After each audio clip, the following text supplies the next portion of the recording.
নমস্কার, আমি জ্যোতির্যোগী শ্রী সঞ্জীব বলছি। আজকে আমি আপনাদেরকে, কালকে আমি হাট সম্বন্ধে বলা শুরু করেছিলাম। কালকে আমি আপনাদেরকে নিকৃষ্ট শ্রেণী হাট বা পশুসুলভ হাট সম্বন্ধে বলেছিলাম। আজকে আমি আপনাদেরকে 2 নম্বর হাট, চতুষ্কোণ হাট বা প্রয়োজন শ্রেণীর হাট বলবো।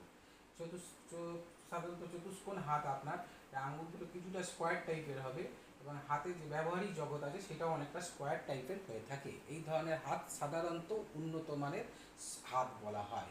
এই ধরনের হাতের স্বভাবটা হবে, এরা একটু গোছালো হবে, শৃঙ্খল পরায়ণ হয়ে থাকবে। ব্যবহারিক জগতে এমন ধরনের হাত খুব এরা যুক্তির দ্বারা এবং সব কিছু করে থাকে। হঠকারিতা কোনো জিনিস এরা করে না। এরা খুব যুক্তিবাদী হয়, বাস্তববাদী হয় এবং এরা কষ্টও খুব পরিশ্রমও করতে পারে। এই ধরনের হাতের ব্যক্তিরা সাধারণত এটা খুব উন্নত ধরনের হাত আমরা মনে করে থাকি। সাধারণত দেখবেন ডাক্তার, বিজ্ঞানী, ব্যবসায়ী, উকিল, ব্যারিস্টার, হ্যাঁ, এদের সাধারণত এই ধরনের উন্নত হাত হয়।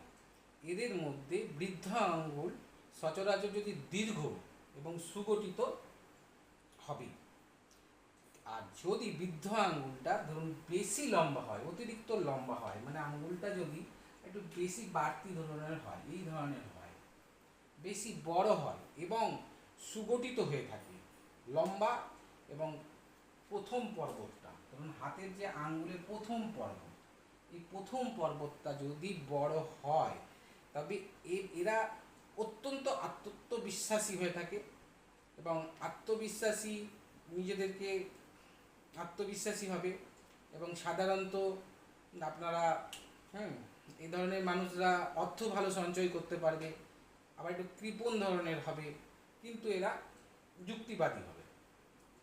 এই ধরনের হাত এই হলো। এবার কালকে আমি 3 নম্বর হাত সম্বন্ধে আমি আপনাদেরকে বলবো।